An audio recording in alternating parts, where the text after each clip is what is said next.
Bom, a gente vai ter a palestra do Danner Acunha Silveira. Ele é graduado em Física, bacharelado com ênfase em Física Médica e mestre pelo programa de pós-graduação em Física, ambos obtidos na Universidade Federal do Rio Grande, a FURG. Doutor pelo programa de pós-graduação em Física na Universidade Federal de Santa Maria. Tem experiência na área de Física Biológica, atuando em estudos associados à modelagem e simulações de biosistemas. Agradecer o convite, sempre é bom a gente estar divulgando o nosso trabalho, né, visto para outras pessoas, se tiverem interesse também, entrarem nessa rede de colaboração, né, envolvendo essa modelagem computacional de redes de regulação gênica, né. E basicamente aqui eu vou falar um pouquinho da introdução, né, falar um pouquinho sobre a modelagem de redes, os tipos de modelagem que tem, falar o que é uma rede de regulação gênica, né? E vou apresentar um dos resultados que a gente publicou durante o meu doutorado, só para vocês terem uma ideia de como funciona a aplicação desse tipo de abordagem, tá? Deixa eu só... Aqui. Bom, aqui então é um exemplo de rede de regulação gênica. Basicamente, a rede de regulação gênica ela vai representar um conjunto de interações entre moléculas, né? Que vai, no fim, gerar uma função a nível celular, né? Aqui você tem uma representação de uma célula, né? Você tem aqui a membrana, acho que vocês conseguem ver meu mouse por aí, né? Você tem a membrana, aqui proteínas de superfície, por exemplo. Aqui você tem o núcleo, né? Aqui está um fator de transcrição, esse sinal de entrada interage com essas moléculas de superfície. E aí pode acontecer várias outras interações nesse meio, né? Com outras moléculas. No final ele vai ativar um fator de transcrição, que é essa molécula em vermelho aqui. O fator de transcrição entra no núcleo, vai no DNA, né? Vai ativar um gene específico, vai induzir a expressão de um gene específico, que vai ser feito através da produção de um RNA mensageiro, né? Que é esse mRNA. Né? E aí esse mRNA vai ser traduzido em uma proteína, que é representado por essa molécula em amarelo, né? E aí depois ela vai exercer uma função celular. Aqui eu coloquei uma molécula chamada miRNA, que no caso seria microRNA, que é uma das moléculas que a gente mais aborda nos estudos que a gente desenvolveu, porque elas conseguem inibir, né, a ativação, né, esse hammerhead, né, que é basicamente esse símbolo que representa uma inibição, né, as flechas são ativação. Ele vai inibir esse microRNA, ou seja, vai impedir que essa molécula seja traduzida em uma proteína e vai impedir a função celular, né? Isso é uma das abordagens utilizadas, por exemplo, em tratamento de câncer, por exemplo.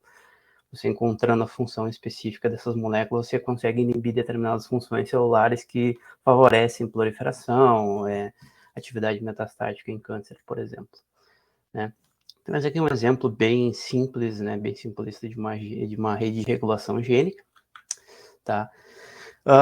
E aqui eu vou entrar um pouquinho em detalhes, tá, do que a gente analisa, que no caso é a dinâmica de interações entre essas moléculas, né, e o que mais importa para nós, no caso, né, que existe dentro dessas GRNs, né, que são essas redes, é um determinado padrão de interação entre essas moléculas, né, e esse padrão de interação é chamado de feedback loop, ou circuito, né, estão presentes dentro dessas redes de regulação, né? E a gente tem basicamente dois tipos desses circuitos ou feedback loops, né, que são a mesma coisa. Tem um circuito negativo, né, que basicamente o que é esses circuitos, né? São interações fechadas, ou seja, ela começa numa molécula e termina na mesma molécula. Você vê que a interação vai de X para Y e ela volta de Y para X, aqui nesse caso do circuito negativo, né? Você pode ter mais de duas moléculas, né? Isso vai depender do número de moléculas que você tem.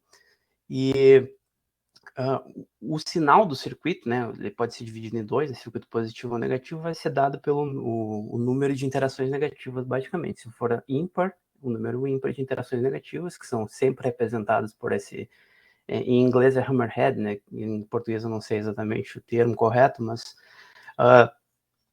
o número de interações ímpar vai caracterizar um circuito negativo e o número de interações par vai caracterizar um circuito positivo. E por que a gente se importa, né, com esses circuitos dentro das redes, né? Porque eles vão oferecer comportamentos dinâmicos diferentes, né? Um circuito negativo, ele é conhecido na literatura, né, se ele estiver ativo nessa rede, de induzir um comportamento oscilatório de expressão dessas moléculas, né, uma dinâmica oscilatória, ou seja, a molécula X e Y vão oscilar suas expressões conforme vai passar o tempo, né?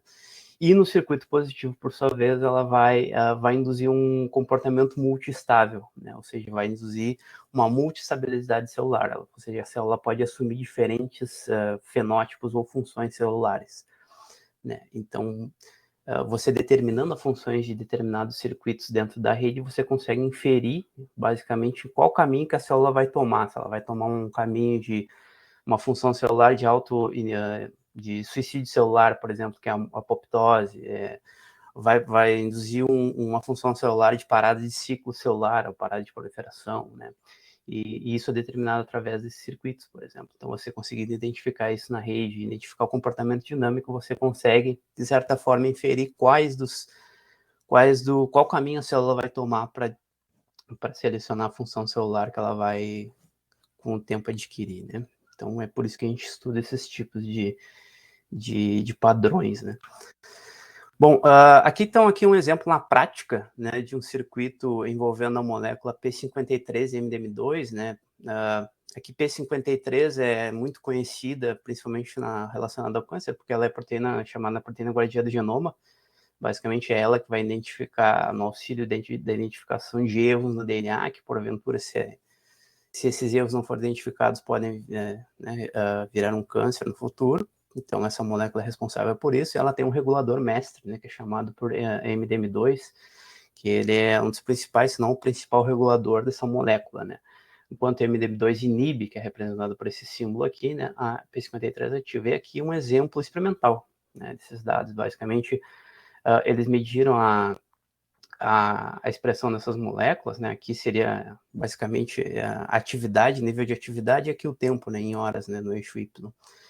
Então, você tem nível de fluorescência, que basicamente é o quanto de luz essas moléculas emitem de acordo com a produção que ela tem na célula.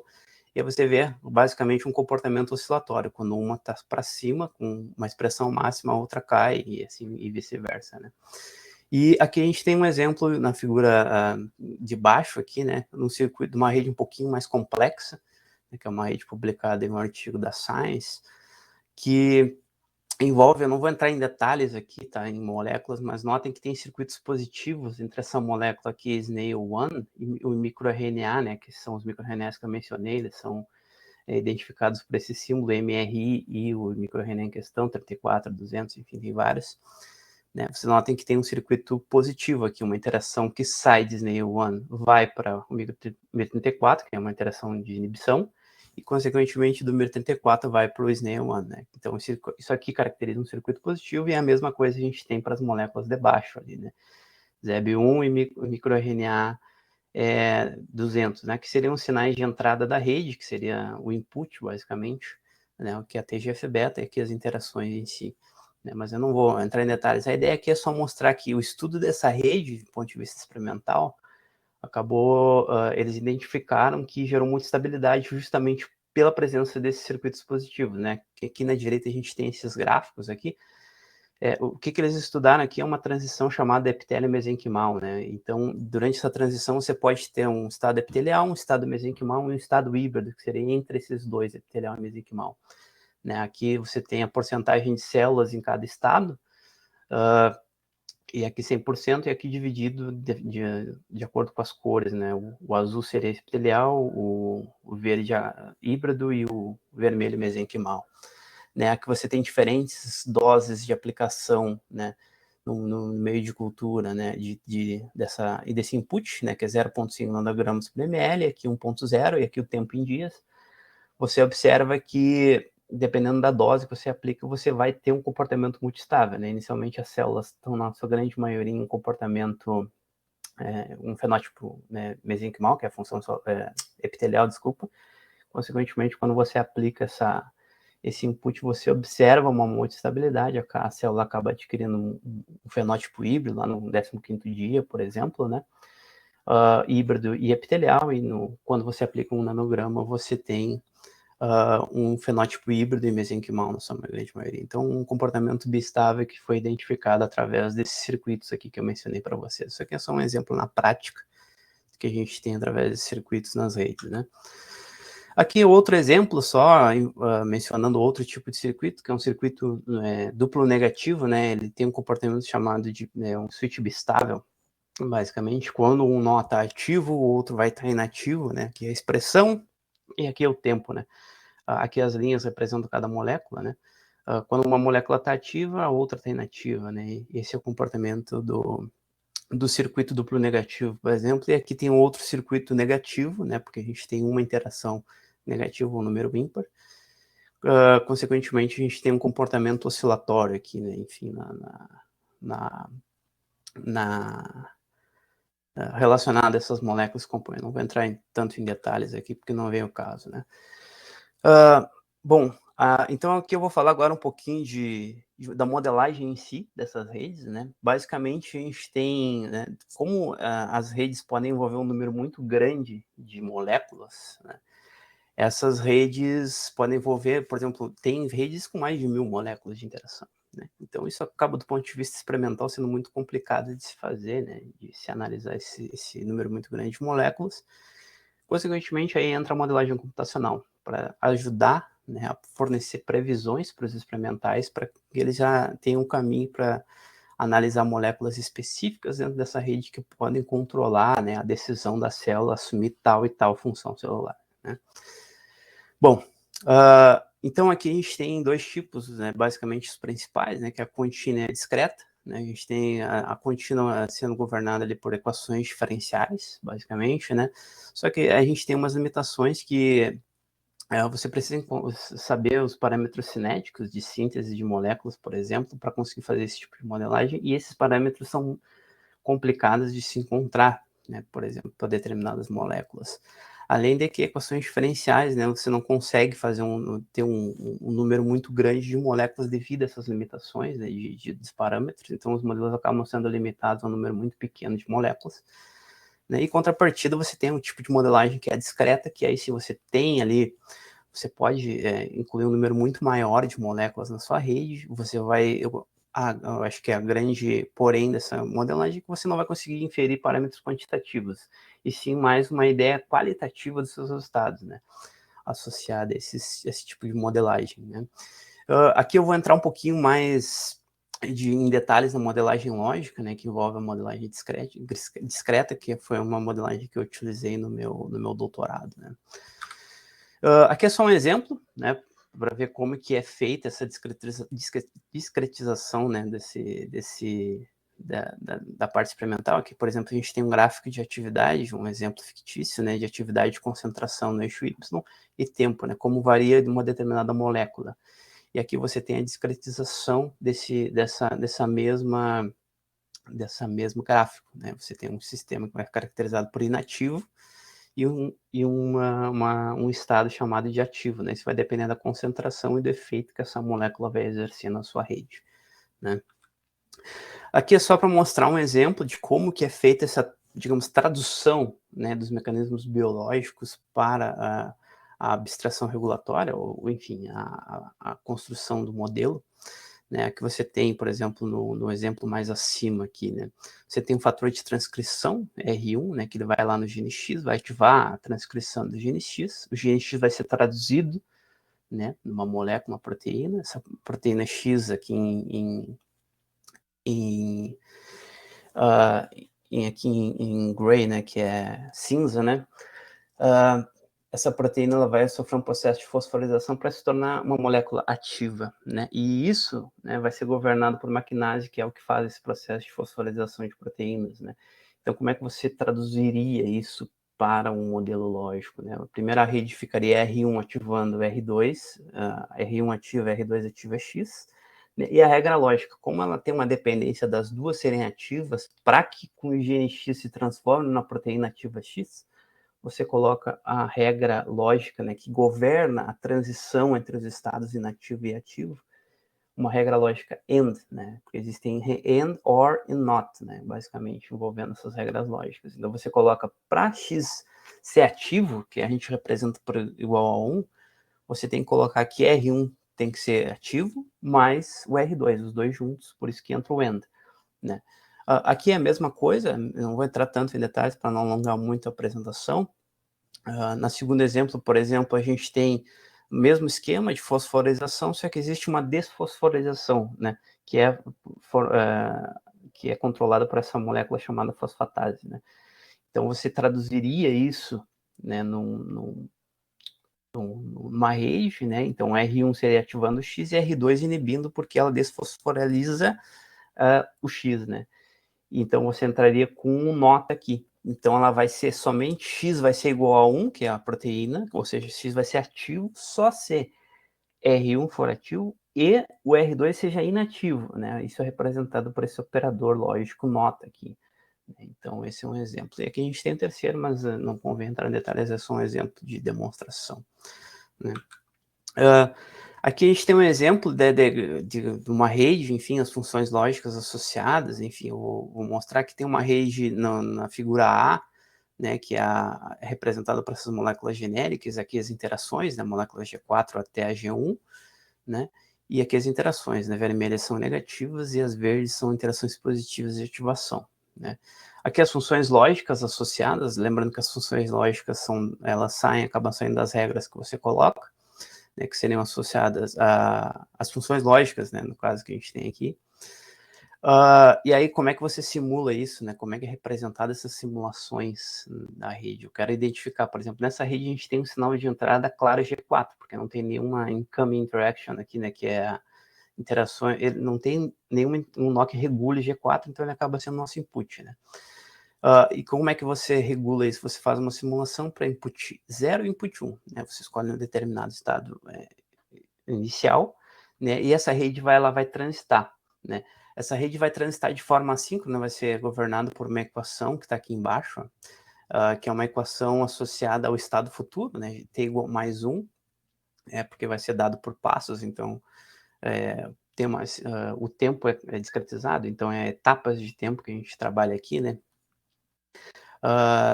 Basicamente, o estado inicial, então, que você seleciona, ele vai transitar de acordo com essa equação, né, de forma assíncrona, ou seja, cada molécula vai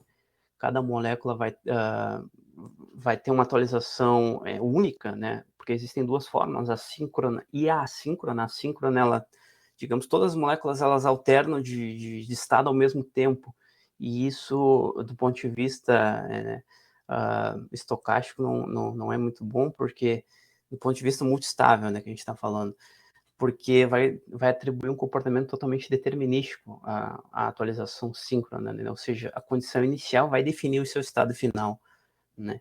Então, o que a gente trabalha é a forma assíncrona, que sim, aí a condição inicial pode gerar mais de um estado final, aí, consequentemente, traduzido em uma multistabilidade, né? Que é o que a gente observa experimentalmente, né?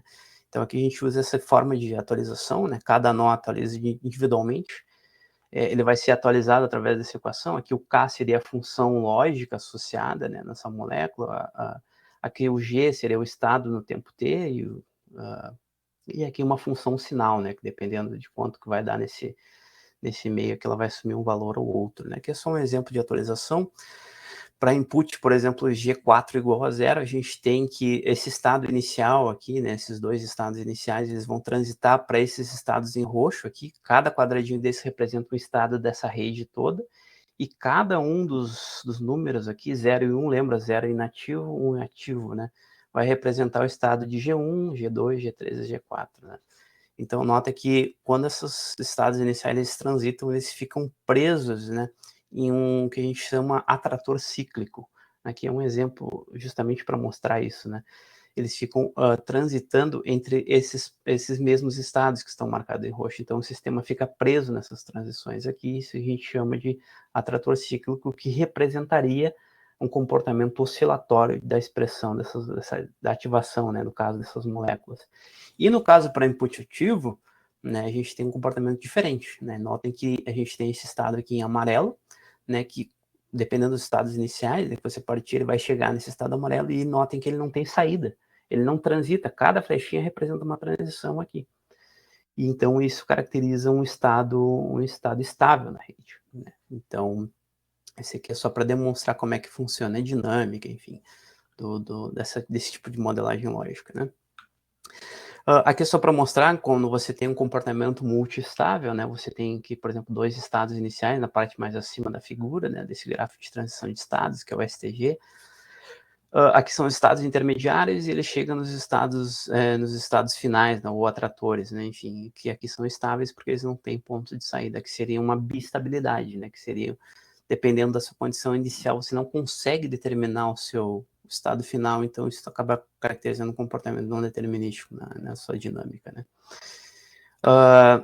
E aqui só para mostrar, né, demonstrar a ideia que também você consegue calcular, né, probabilidades, né, dependendo do estado inicial que você seleciona, você pode calcular através de Monte Carlo, né, probabilidade, acessibilidade de cada um desses estados estáveis, aqui para você inferir, tal estado tem tanto de probabilidade para chegar, para ser alcançado nesse STG, né, e se você vai simulando, vai ver qual estado cai, vai fazendo, sei lá, 1000 simulações e depois vê a probabilidade de acordo com o número de vezes que caiu em cada estado. Né? Aqui é só uma ideia para mostrar isso, né? Que é isso que eu mostrei, a acessibilidade de atratores. Essa tabela aqui do lado representa, só para vocês terem uma ideia do número, o N seria o número de moléculas que você tem na sua rede, e o 2 na N seria o número de estados presentes no seu STG. Então, notem que conforme aumenta o número de moléculas, você tem 2 na N, né? Então, para 10 moléculas, você já tem mais de 1000 estados, né? Então, por isso que é importante você ter essa aferição de forma computacional de probabilidade associada a esses estados, né? Porque do ponto de vista analítico fica muito complicado de você resolver analisar a rede, né? Sem auxílio de modelagem, né? Em si. Então, a gente tem algumas ferramentas para fazer isso, algoritmo Avatar, então ele usa cálculos de probabilidades através de Monte Carlo, que foi o que eu expliquei agora há pouco na figura anterior, né? O software que a gente usa, né, que foi desenvolvido na Europa, software Gensim, que é um software de modelagem lógica, né, ele tem uma interface gráfica, enfim, para quem não entende muito de programação, isso facilita. Ele também permite você calcular estados, enfim, fazer todos aqueles processos que eu mencionei antes, simular, encontrar atrator cíclico, atrator estável, enfim, e você também consegue encontrar a funcionalidade dos circuitos. Lembra que eu falei dos circuitos positivos e negativos, ele também é capaz de identificar isso na rede, claro que depois de você fazer toda essa modelagem, atribuir regras lógicas, encontrar os parâmetros lógicos de cada regra, enfim. E aí você consegue utilizar e ele te dá a funcionalidade desses circuitos dentro da sua rede, né? Aqui é só, não vou entrar tanto em detalhe, mas é só para vocês terem uma ideia do que você consegue fazer com esse software, né? Aqui é só um exemplo de aplicação naquele mesmo, lembra que eu mencionei do P53 e MDM2? Aqui é a mesma ideia, né? Você tem a rede montada, né? As interações, o dano DNA seria o input, né? Que seria o que ativaria P53. Nesse caso, aqui seria uma tabelinha mostrando os nós, o nível, né? Que seria um ativo ou inativo, 1 representativo, 0 inativo. A regra lógica associada, ou seja, a equação que governa a transição de 0 para 1 ou de 1 para 0, né? E aqui a interpretação, enfim, a interpretação biológica, né? Os parâmetros, e aqui notem que mostra um atrator cíclico, né? Ou seja, ele fica oscilando entre o STG, que seria o gráfico de transição de estados, né? Ele fica oscilando entre esses estados na rede, que mostra que é um comportamento oscilatório, que é o que a gente obteve lá no gráfico, né, experimental. Né? Então, aqui é só uma ideia de como que a gente aplica isso no software em si. Agora eu vou falar um pouquinho só rapidamente do meu trabalho, né, que eu desenvolvi durante o doutorado, que eu estudei especificamente esse processo que eu mencionei antes, que é a transição epitélio-mesenquimal, né? Ela surgiu lá, foi descoberta lá em 1980, né, que células epiteliais poderiam transitar num fenótipo mesenquimal, né? Então, células epiteliais, elas possuem características específicas, né? Elas possuem uma interação célula-célula, né, que caracteriza com que elas não tenham muita mobilidade celular, né? E, consequentemente, o estado mesenquimal, né, ou o fenótipo mesenquimal, ele já possui essa mobilidade, a célula consegue transitar facilmente de locais no organismo, né? Então, aqui é só para mostrar como que acontece, né? Lembra que eu mencionei que a célula pode estabilizar num fenótipo epitelial, mesenquimal, e recentemente foi encontrado que também existem estados intermediários durante essa transição, né? Aqui são umas moléculas, esses nomes abaixo aqui são moléculas características dos fenótipos em si, né? Aqui para epitelial e aqui para mesenquimal, né? E nesses estados intermediários, essas moléculas têm uma coexpressão delas, ou seja, a célula pode tanto adquirir propriedades epiteliais quanto propriedades mesenquimais, né? E esse tipo de IMT, ela ocorre, né, a transição epitélio-mesenquimal, né, que é a abreviação, ela ocorre em diferentes tipos, né, são 3 tipos. O que mais interessa aqui a gente é a progressão do câncer e metástase, né, porque a célula epitelial cancerígena, por exemplo, ela adquirindo propriedades de mobilidade, ela consegue ir para outras localizações do corpo, enfim, e consegue atribuir o processo de metástase, por exemplo, né? Então, esse processo é muito importante associado à metástase do câncer. Então, por isso que é sempre muito estudado envolvendo esse tipo de mecanismo, né? E por que a gente olha bastante para estado híbrido, tá? Porque o estado híbrido, por ele possuir tanto características de mobilidade quanto características de adesão, ele tem, de acordo com estudos experimentais, né, 50 vezes mais potencial metastático do que células num completo fenótipo mesenquimal, que seria mais mobilidade, né, que nem eu mencionei antes. Então, você encontrar quais moléculas são estabilizadoras desses estados intermediários, né, você consegue identificar possíveis alvos terapêuticos, né, para o tratamento de diferentes tipos de câncer. Então, é isso que a gente focou, né, no doutorado. Bom, aqui basicamente como a rede foi construída. Aqui eu não vou entrar tanto em detalhes para não me alongar na apresentação, né? Aqui é só o paper que já foi publicado, né? Essa apresentação aqui foi quando a gente estava se submetendo ele. Aqui são os artigos que a gente utilizou, né, de interações entre moléculas para construir a rede de regulação para depois simular, né? Não vou também entrar em detalhes. Aqui a metodologia, né, que depois eu vou entrar um pouquinho mais em detalhes. A gente usou a modelagem da ativação da via de TGF-beta, né? TGF-beta é uma molécula de input externo que ativa a IMT na célula. E é a mais estudada na literatura. Então, a gente focou nessa via de ativação, ou rede, né, que são sinônimos, no caso. A gente utilizou o formalismo lógico, Gensim, né, e uma coisa que eu não mencionei, né, no software também você consegue perturbar as moléculas. Né? Durante a simulação, você consegue forçar o estado de uma molécula sempre ficar ativo, sempre ficar inativo, para estudar o comportamento dessa molécula, a dinâmica dessa molécula na rede, se ela consegue desestabilizar um estado, estabilizar outro estado, de acordo com essa ganho de função, né, que você sempre mantém ela em nível 1, ativo, ou a perda de função, que você sempre mantém ela na simulação inativa. Né? E a gente também fez uma análise de acessibilidade de atratores, né, nesse trabalho. Aqui é a rede regulatória proposta, né? Aqui você tem basicamente o input externo, que é esse cinza escuro, que vai ativar essa molécula chamada snail. Aqui envolve as outras moléculas, né? Todas as moléculas aqui em formato retangular, elas têm 2 estados, né? Uma coisa que eu não mencionei é que você consegue atribuir mais estados a essas moléculas, dependendo se você tiver informação biológica para isso, né? As moléculas aqui, os nós em formato elíptico, elas têm 3 estados, ou seja, 0, inativo, 1, intermediário e 2, ativo, né? Inclui um estado a mais ali para representar esse estado intermediário que era encontrado nos resultados experimentais nessa rede. Aqui seria o output, né, que seria a função celular, né, que nem eu mencionei antes, que no caso aqui é a ativação ou não da IMT, né? Os nós em vermelho são marcadores epiteliais e os nós em amarelo escuro são marcadores epiteliais, né? Mesenquimais, desculpa. Em amarelo escuro e mesenquimais.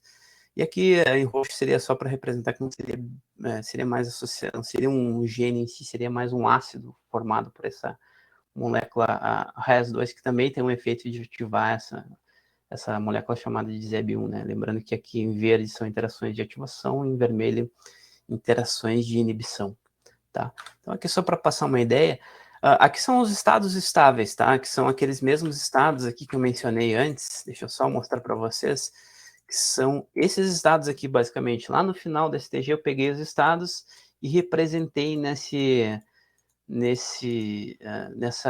formato aqui, que eu acho que fica mais fácil de visualizar, né? E coloquei cores para representar os estados inativos, os estados intermediários e os estados ativos, né? Que seriam o verde.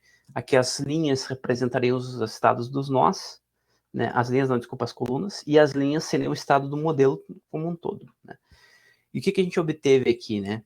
A gente obteve uma tristabilidade, né? Quando a gente obtém uma tristabilidade para input ativo, tá? Que eu estou mencionando. Para input zero, a gente só tem um estado mesenquimal, né?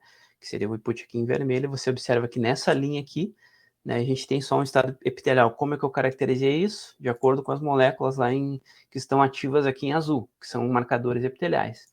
Todos os marcadores epiteliais estão ativos aqui nesse estado, todos os mesenquimais estão inativos. Então, isso caracteriza um estado epitelial na rede. E o inverso é verdadeiro também. Quando você tem todos os mesenquimais ativos e os epiteliais inativos, você caracteriza um estado mesenquimal, que é o que a gente obtém para input ativo aqui embaixo, o estado mesenquimal, que é a última linha dessa tabela aqui. Né?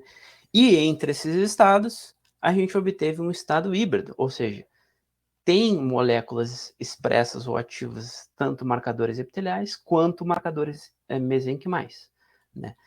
Então, esse estado a gente caracterizou ele como um estado híbrido, por exemplo, tá?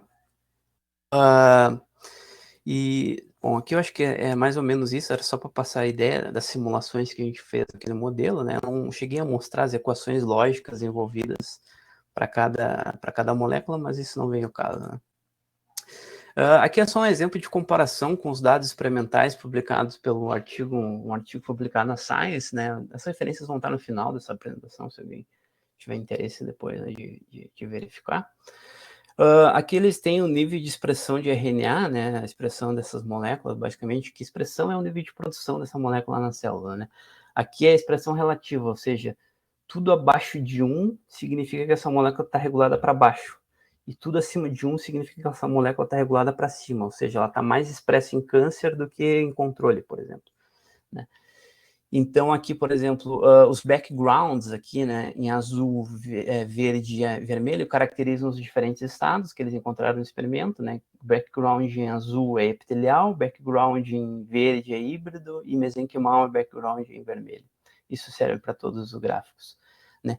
E aqui, no eixo X, seria a dose que eles utilizaram para tratar as células, né? 0 de TGF-beta, no caso, que é o mesmo input que a gente tem na nossa rede, 0, 0.5, 1, 2 e 4. Né? E o eixo seria a expressão, o eixo Y seria a expressão relativa, né? Que nem eu expliquei antes. E aqui você tem que, por exemplo, a 1034, né? Que eu tenho no meu modelo aqui nessa linha, ela está ativa, no caso, ela não diminui a expressão, né, do estado epitelial, ela mantém a expressão constante, que é o que a gente tem aqui, uma expressão ativa, ela não baixa de expressão, né?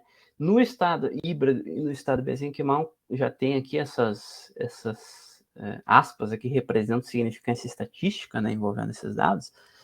Ela já tem uma perda significante de expressão nesses estados celulares que foram encontrados, né?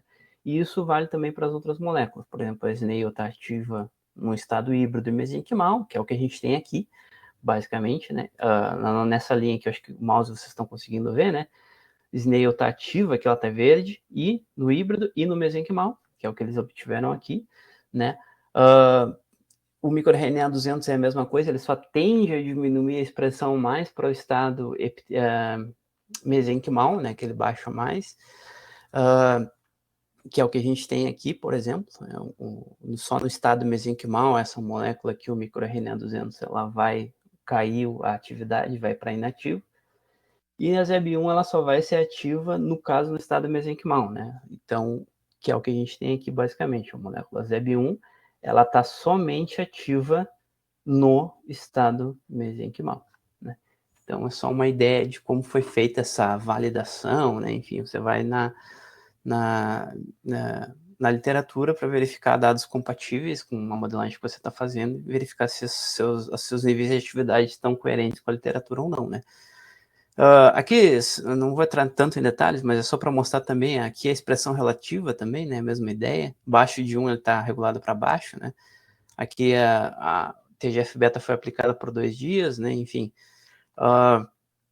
aqui o nível de atividade dessa molécula, as doses que foram aplicadas, desculpa, de TGF-beta e a expressão relativa, no caso aqui é só para mostrar que no caso de 1, né, ou de 0.5, né, o microRNA 0.5 foi o que o artigo anterior, né, identificou, lembra que aqui são as doses, né, que tem uma prevalência de estados híbridos, né. Nesse outro artigo, que é de outro paper, né, de 0,5, a gente nota que a expressão dessa molécula não diminui tanto, ela tende a diminuir já mais para o estado mesenquimal, né. Então, é o que a gente tem aqui. Se você for aqui o microRNA 190, ele está inativo no estado mesenquimal e ativo nos outros estados, né. Então, é só para mostrar essa parte. Aqui são os circuitos que foram identificados na rede, né, que eu só demonstrei eles aqui separadamente, e aqui são uma tabela com os circuitos e as referências experimentais, que são os circuitos já identificados pela literatura, porém alguns deles não tinham sido identificados o seu comportamento dinâmico, né, então isso foi isso que a gente fez nesse trabalho também. Aqui são algumas perturbações, né, para cada circuito, a gente perturbou. O que a gente pegou? A gente pegou aqueles estados estáveis que a gente tinha e perturbou as moléculas para ver como é que esse comportamento ocorria. E aqui a gente perturbou de acordo com o comportamento específico desses circuitos duplos negativos, né? Que é aquele bistable switch, né? Que é um switch bistável. Então você inativa uma, você, por exemplo, faz o off, né? Que é a perda de função de uma e o ganho da função da outra junto, e aí faz a inversão. Né? O que a gente obteve aqui é que aqui eu não demonstrei, né? Não coloquei, mas esse estado que está mais acima aqui é o estado epitelial. Então, quando SNAIL1 está off e microRNA está on, você tem somente o estado epitelial estável. Quando você faz a inversão, você tem tanto o híbrido e o mesenquimal. Então, isso atribui que esse circuito atribui essa transição do estado epitelial para esses outros estados, né? Que é o que é identificado na literatura para esse circuito. E também está coerente, né? Não vou mostrar, mas, enfim, os estudos, tanto teóricos quanto experimentais, atribuem essa função para esse circuito. Aqui é a mesma ideia, só que aqui eu fiz a perturbação para todos esses circuitos. Aqui a gente tem diferentes circuitos, né?